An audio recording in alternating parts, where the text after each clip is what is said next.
Hello जीजू, देव मल्होत्रा के club में कुछ लोग मेरे साथ जबरदस्ती कर रहे हैं। छोड़ो मुझे। हेलो शगुन, ये क्या नया नाटक है? छोड़ो। शगुन के रोने की आवाज और गुंडों के हंसने की आवाज अहान के कानों में साफ पड़ रही थी।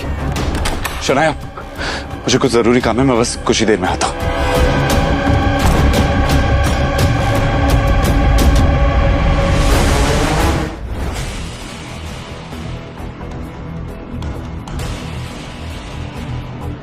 अचानक हुए इस हमले से अहान खुद को संभाल नहीं पाया।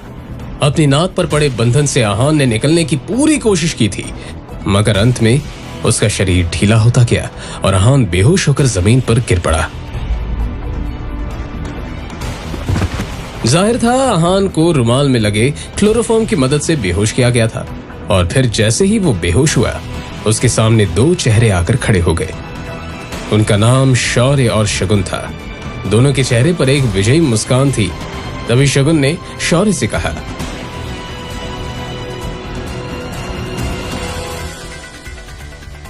इसके बाद क्या हुआ कुछ पता नहीं चला। अगली सुबह जब अहान की आंख खुली तो उसे अपने कमरे में पाया। मैं कैसे आया? रात के बारे में याद आते ही अहान चौंक पड़ा। क्या हुआ है मेरे साथ?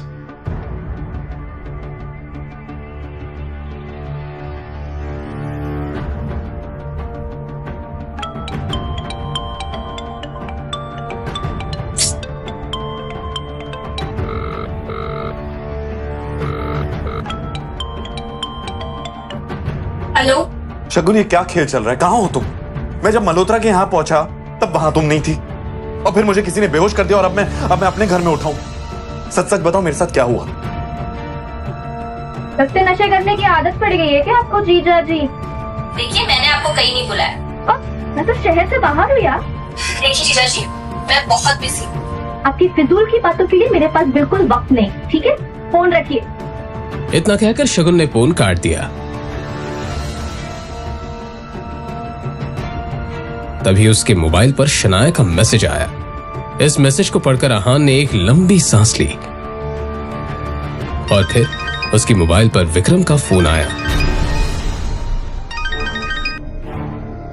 फोन उठाते ही विक्रम ने कहा, अब आप अपना काम शुरू कर सकते हैं।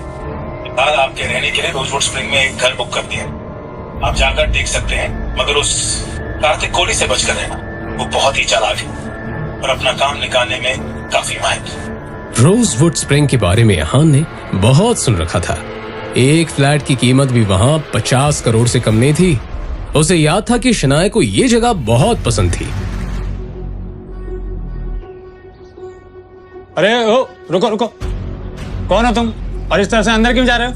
वो मुझे यहाँ पे घर खरीदना है, बस वही देखने जा रहा हूँ। ए भाई आजकल तो कोई भी ऐसे ही इधर मुंह उठा के चला आता है, और तुम्हारी तो इधर देखने तक की भी औकात नहीं है, और बातें बड़ी बड़ी कर रहे हो। चलो निकलो ऐसे, निकलो। एक तो किसी के कपड़े देखकर उसे जज करना गलत बात होती है, और यहाँ हर गेस्ट के साथ आप ऐसी बात करते हैं क्या? मुझे जाने दीजिए। अरे जाओ जाओ, निकलो, अपनी गाड़ी लेके निकलो, चलो। और फिर इस तरह से उनके बीच बात काफी बढ़ गई। अहान उसको थप्पड़ मारने ही वाला था कि तभी पीछे से एक आवाज आई। सर। अहान ने पलटकर उस तरफ देखा तो रोजवुड स्प्रिंग का मालिक कार्तिक कोहली खड़ा हुआ था। कार्तिक कोहली उन गार्ड्स के नजदीक आकर बोला, सर इन्हें माफ कर दीजिए, इनकी तरफ से मैं आपसे सॉरी बोल रहा हूं। शायद तुम गेस्ट से बात करने की तमीज भी भूल चुके हो। तुम्हें पता भी है सामने कौन खड़ा है? Sorry sir. निकलो, आउट। इतना कहकर कार्तिक कोहली अहान को अंदर ले गया। इन्हें मैं कौन हूँ ये बताने की कोई जरूरत नहीं है। बस इन्हें ये पता होना चाहिए कि अगर कोई गरीब भी यहाँ पे आ जाए ना, तो उसके साथ भी सलीके से पेश आना चाहिए। जी जरूर। अब वैसे मुझे पता था आप यहाँ आने वाले हैं, बस इन्हें बताना भूल गया। वैसे मैंने आपके लिए लंच का इंतजाम किया, चलिए जरा हमें भी मौका दीजिए। आपका ये रोजवुड स्प्रिंग्स काफी पॉपुलर हो रहा है, पर मुझे लगता है अगर इस पहाड़ी इलाके में इसका एक्सपेंशन हो पाए ना, तो ये जगह देश भर में मशहूर हो जाएगी और बड़े बड़े लोग आकर खरीदारी करना पसंद करेंगे। आप सही कह रहे हैं मिस्टर रायजादा। मगर क्या है कि इसके लिए बहुत सारे पैसों की जरूरत हो, जो फिलहाल तो मेरे पास नहीं है। अगर आप चाहें तो इस प्रोजेक्ट में मैं इन्वेस्ट कर सकता हूं। ये तो मेरे लिए बड़े नसीब की बात होगी। मुझे आपका ये फैसला मंजूर है। और फिर इस तरह से यहाँ एक डील फाइनल हो गई। कार्तिक कोहली बहुत ही खुश था। तो ठीक है, मैं चलता हूं। अरे मिस्टर रायजादा, बाहर धूप बहुत है, आप मेरी गाड़ी लेकर जाए प्लीज।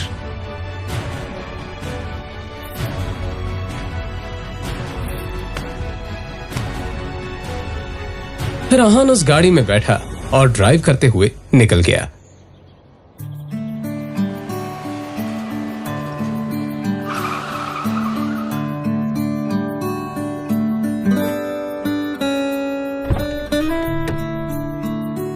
इधर आहान अब शनाया के ऑफिस के बाहर पहुंच चुका था। आज वो इस गाड़ी पर शनाया को ले जाने वाला था।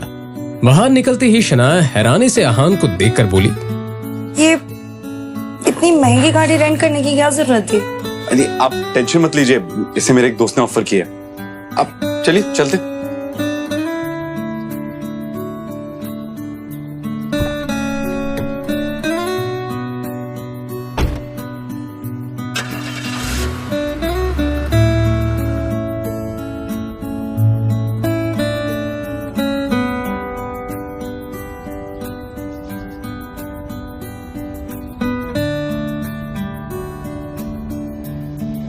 उनके बीच अभी खामोशी ही थी जब अचानक ही आहान के मोबाइल पर कोई मैसेज आया।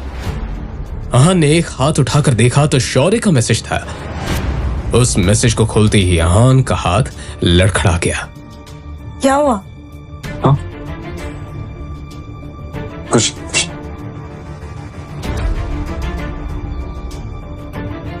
शनाया ने घूरते हुए एक नजर आहान की तरफ देखा तो उसे कुछ अजीब लगा। अगर आपको कोई प्रॉब्लम है तो आप मुझे बता सकते हैं। शौर्य ने जो मैसेज भेजा था उसमें आहान के कई सारे फोटोज थे जिसमें आहान किसी लड़की के साथ, दोनों उस तस्वीर में काफी ज्यादा इंटीमेट थे।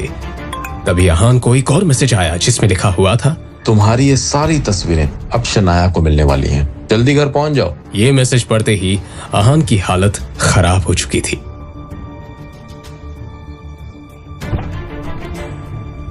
वही रुक जाओ, अब इस घर में कदम रखने की हिम्मत भी मत करना। आज तक तुम सिर्फ एक धब्बा थे, आज कलंक बन चुके हो। हिम्मत कैसी हुई तुम्हारी मेरी बेटी को धोखा देने की? हाँ, ये सब झूठ है, मुझे नहीं पता ये क्या क्या कह रहे हैं। ये अपनी ये बकवास बंद करो।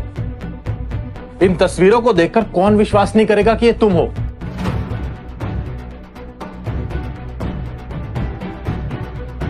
कहते हुए शौर्य ने मोबाइल शनाया के हाथों में दे दिया। शनाया हैरानी से सभी फोटो देखे जा रही थी। उसकी आंखों में आंसू आ चुके थे। एक नजर शनाया ने आहान की तरफ देखा तो आहान ने कहा, ये झूठ है, ये सब है ना हमारे रिश्ते को खत्म करने की कोशिश करें। मुझे नहीं पता कि ये तस्वीरें कहां से आई है, कैसे आई है, सब झूठ कह रहे हैं ये सब। अच्छा, तो सच क्या है तुम ही बताओ ना। पैसे के लालच के लिए तुमने शादी तो कर ली, और हाँ, तुम कौन से रिश्ते की बात कर रहे थे?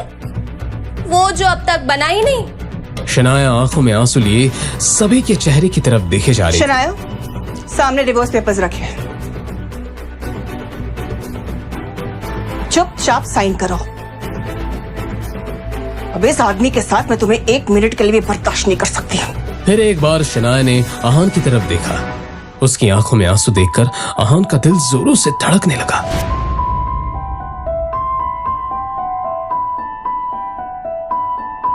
शनाया भारी कदम से उस टेबल की तरफ बढ़ रही थी जहां पर डिवोर्स पेपर रखा हुआ था। ये देखकर आहान का दिल जोरों से धड़कने लगा।